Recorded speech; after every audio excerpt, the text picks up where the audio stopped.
ओम नमः सिद्धेभ्यः। प्यारे बंधो, वर्तमान में पाश्चात्य सभ्यता का प्रभाव अत्यंत जोरों से पड़ रहा है। पाश्चात्य सभ्यता के प्रभाव से लोग अहिंसा परमो धर्मा का नारा भूल रहे हैं। वसुधैव कुटुंबकम की भाषा लोग भूल रहे हैं और पाश्चात्य सभ्यता के प्रभाव से ना संबंधों की कीमत रह गई, ना ही जीवों के प्राणों की कीमत रह गई।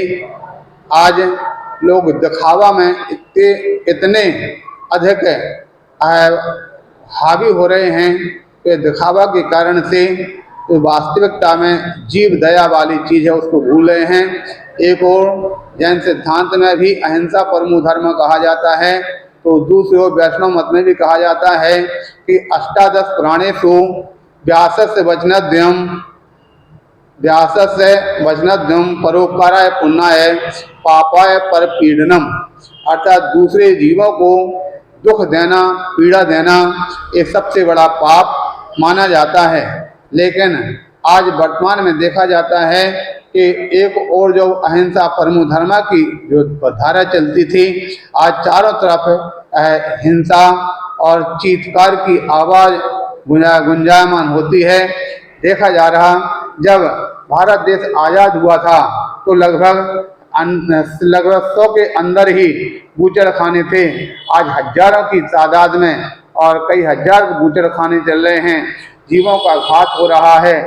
और दूसरी ओर आज देख रहे हैं दीपावली का पर्व आने वाला है। आज धनतेरस को लोग कहते हैं, धनतेरस किसे कहते हैं शायद लोग इस बात को भी भूल गए हैं। एक और तो जैन सिद्धांत में भगवान महावीर स्वामी ने आज के दिन योग निरोध किया था, इसलिए धनतेरस अथवा ध्यान तेरस के नाम से इसको लोग जाना जाता था। लेकिन धीरे धीरे लोगों ने उसका रूप बदल करके धन को धनतेरस मान लिया। और एक और जहाँ वीतरागता का धर्म था वह सरागता की ओर बढ़ रहा। लोग आज धनतेरस के दिन अनेक प्रकार के बर्तन, सोना चांदी इत्यादि खरीद करके अपने घरों में भरने की बात करते हैं। वीतराग के स्थान पर राग का पर्व बना रखा है। और दूसरी ओर दीपावली का जो दिन है, दीपावली के दिन जब भगवान महावीर स्वामी का निर्वाण हुआ, लोग शोक मग्न हो गए कि भगवान महावीर स्वामी के दर्शन नहीं मिल रहे हैं, उनकी दिव्य देशना सुनने को नहीं मिल रही है। लेकिन शोक मग्न जो जीव थे उनको बचने के लिए उनसे बहुत इस प्रकार से शोक मग्न होने पर जब देखा गया कि गौतम स्वामी वह भी अपने आप में भगवान के वियोग होने पर अपने आत्म ध्यान में लीन हो गए और शाम को उनके समय गो धूल वेला में केवल ज्ञान की प्राप्ति हुई। और जैसे ही केवल ज्ञान की प्राप्ति होती है वहाँ पर देवों का आगमन होता है, देव लोग जय जयकार करते हैं, सभी लोग प्रसन्न हो जाते हैं। और प्रसन्नता से में आकर के लोगों ने दीपक जला करके शाम को दीपक जला करके अपने द्वार पर रखे, क्योंकि उस समय पर बिजली इत्यादि का सिस्टम था नहीं। लोग अपने घरों में दीपक जला करके उजेला करते थे, तो लोगों ने वहाँ पर दीप जला करके भगवान की भक्ति आराधना की थी, आरती उतारी थी। तब से लेकर के दीपावली पर्व मनाया जाता है। लेकिन आजकल के मन चले लोगों ने उस दीपावली के पर्व के कारण लिए अनेक प्रकार से आतिशबाजी का प्रयोग करना प्रारंभ कर दिया। जैसा कि हमने एक दिन कथन किया था, एक बार एक व्यक्ति जो था उसके घर पर फंक्शन चल रहा था, पार्टी चल रही थी, लोग भोजन करने के लिए आए हुए थे। पहले के समय पर लोग पत्तल में भोजन किया करते थे। पत्तल में भोजन करते समय पर वहाँ पर देखा गया भोजन करने के पश्चात एक व्यक्ति ने उस पत्तल से एक सीख निकाली, काड़ी निकाल करके अपने दांत कुरेद रहा था। तो दूसरे व्यक्ति ने देख करके उसको कहा, अच्छा विचार किया कि यार जिस प्रकार से इसकी जरूरत पड़ती है तो अगले समय पर जब उसके यहाँ पर भोजन फंक्शन हुआ तो उसने सभी के पत्तल में एक एक लकड़ी भी परोस दी दांत खोलने के लिए। उसके पश्चात कुछ समय बाद मालूम चलता है दूसरे किसी के यहाँ पर भी फंक्शन हुआ, तो उसने सोचा यार उन्होंने लकड़ी परोसी थी तो दूसरे व्यक्ति ने थोड़ा और बड़ी लकड़ी परोस दिया। उसके पश्चात अगले बार कुछ व्यक्ति के यहाँ पर फंक्शन हुआ, उसने और बड़ी लकड़ी परोस दिया और लकड़ी बढ़ते बढ़ते यहाँ तक कि बड़े बड़े डंडे के रूप में परोसी जाने लगी। जब लकड़ी परोसी गई उस समय पर तो किसी ने उस बात पर गौर नहीं किया, किंतु किसी बात के ऊपर जब विवाद हुआ तो सबके हाथ में जो डंडा था डंडों से आपस में लड़ाई झगड़ा हुआ, मार पिटाई हो गई। तो समय वहाँ के जो सज्जन लोग थे, जमींदार लोग थे, उन्होंने जाकर के पूछा भाई बताओ लकड़ी क्यों रखी गई, लकड़ी इसका मतलब पहले से योजना थी क्या मारने की? बोले नहीं नहीं हमारी कोई योजना ही नहीं थी। तो लकड़ी क्यों रखी गई? बोले भाई फलान व्यक्ति ने लकड़ी परोसी थी, उन्होंने छोटी रखी तो हमने और बड़ी रख दिया। उससे पूछा भाई तुमने क्यों परोसी थी लकड़ी?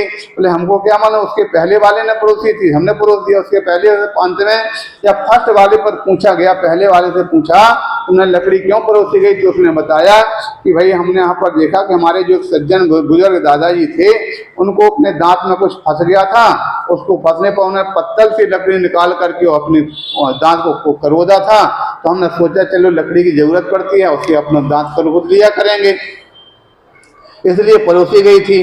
तो उस बात को लेकर लोगों ने उसको ध्यान तो दिया नहीं, उसके मूल लक्ष्य को तो ध्यान दिया नहीं और लकड़ी और छोटे से और बढ़ती बढ़ती और इतने बड़े डंडे पर पहुंच गई।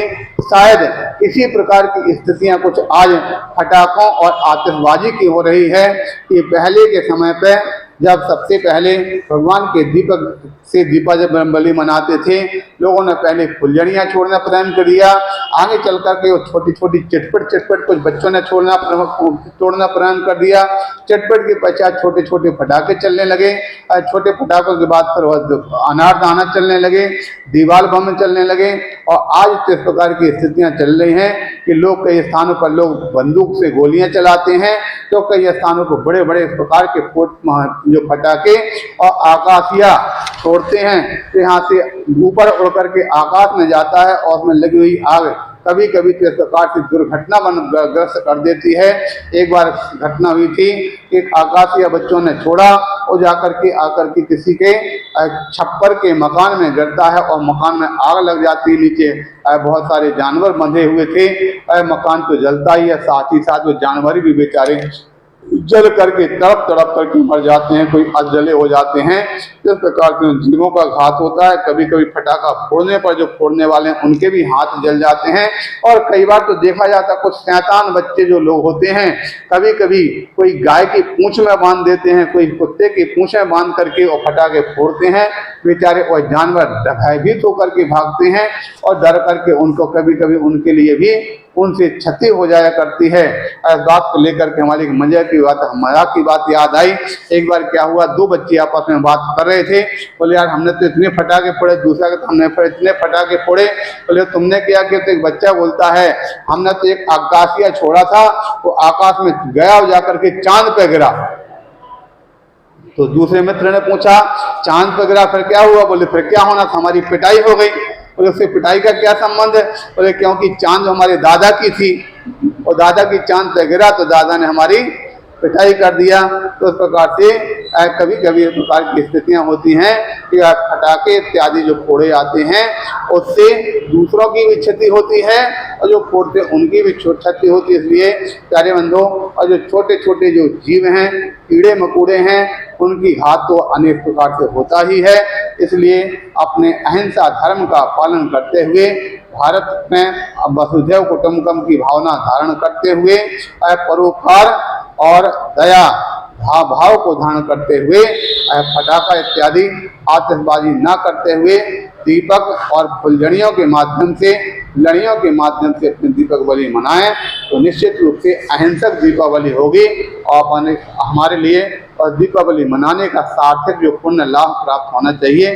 क्योंकि जब तक हमारे लिए हम दीपावली मनाते हैं लेकिन उसका हमारे लिए लक्ष्य याद न हो, लक्ष्य ज्ञात ना हो, तो डंडे के समान किस प्रकार की स्थिति होती है। सभी के लिए हमारा आशीर्वाद। इस प्रकार से अपने वह भगवान महावीर स्वामी के केवल ज्ञान निर्वाण की भावना को लेकर के ध्यान में रखते हुए और दीपावली मनाएंगे। बोले महावीर भगवान की, गौतम स्वामी महाराज की, अजय गुरुदेव राय महाराज की।